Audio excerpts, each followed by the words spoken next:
বাংলাদেশের অর্থনীতি জ্বালানি আমদানি নির্ভর।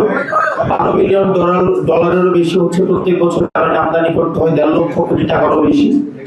আপনারা জানেন যে অপব্যবহারমূলক ক্যাপাসিটি চার্জের বোঝা বাংলাদেশের অর্থনীতিকে বহন করতে হয়, এবং বিগত সময়ে আমরা দেখেছি স্ট্যাটিস্টিক্সকে ডিস্টর্ট করার মধ্য দিয়ে জনগণকে পরিসংখ্যানগত এক ধরনের স্বস্তির মধ্যে রাখা হয়েছে।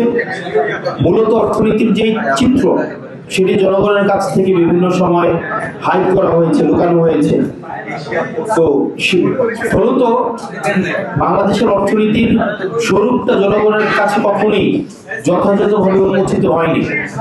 সেই প্রেক্ষাপটে অন্তর্বর্তীকালীন সরকার বেশ কিছু পদক্ষেপ গ্রহণ করেছিল। আপনারা জানেন অন্তর্বর্তীকালীন সরকার যখন ক্ষমতায় আসে তখন মুদ্রাস্ফীতি ছিল আমাদের 11.66%।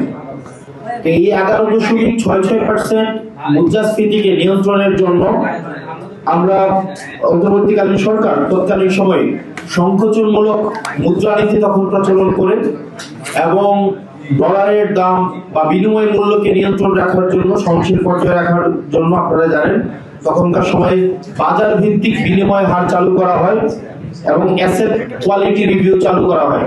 একই সাথে আপনারা জানেন ব্যাংকগুলোকে জবাবদিহিতা, অ্যাকাউন্টেবিলিটি এনশিওর করার জন্য ব্যাংক রেজুলেশন অ্যাক্ট 2025 সেটি হচ্ছে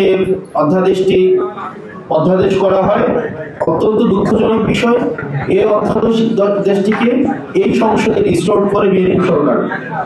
এবং আপনারা জানেন 2025-26 অর্থ বছরের বাজেটে আমরা ওই সময়ের বাজেটে অন্তর্বর্তীকালীন সরকার যে বাজেটে দিয়েছিল সেই বাজেটে আমরা দেখেছি অবকাঠামোগত উন্নয়নের তুলনায় মানব সম্পদ উন্নয়নকে সেক্ষেত্রে প্রধান নিয়ামক ধরে চেষ্টা করা হয়। কিছুক্ষণ আগেই বললাম এই সরকার যেই অর্থনীতিটা পেয়েছে উত্তরাধিকার সূত্রে, এই অর্থনীতিটা হচ্ছে একটা লুটপাটের অর্থনীতি। এই অর্থনীতিটা হচ্ছে একটা ক্যাপাসিটি চার্জ লেভেলের একটা অর্থনীতি, যেখানে ব্যাংক ঋণের হচ্ছে খেলাপির পরিমাণ 30%-এর বেশি।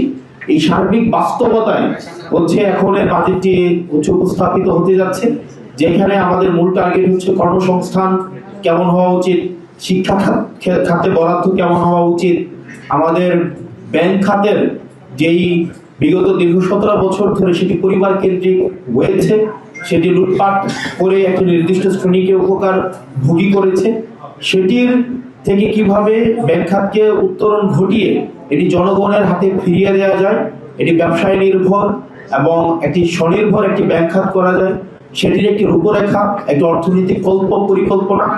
একই সাথে আপনারা জানেন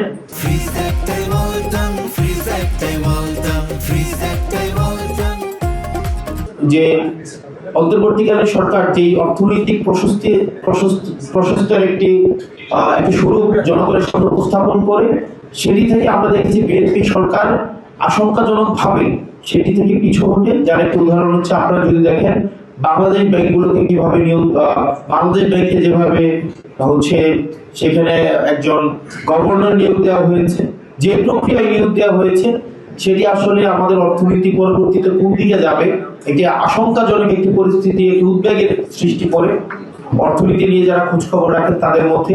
একই সাথে আমরা দেখতে পাচ্ছি সাম্প্রতিক ইসলামী ব্যাংকের যে বিষয়গুলো আমাদের নজরে পড়ছে সেটি অর্থনীতির জন্য স্বস্তিদায়ক নয়।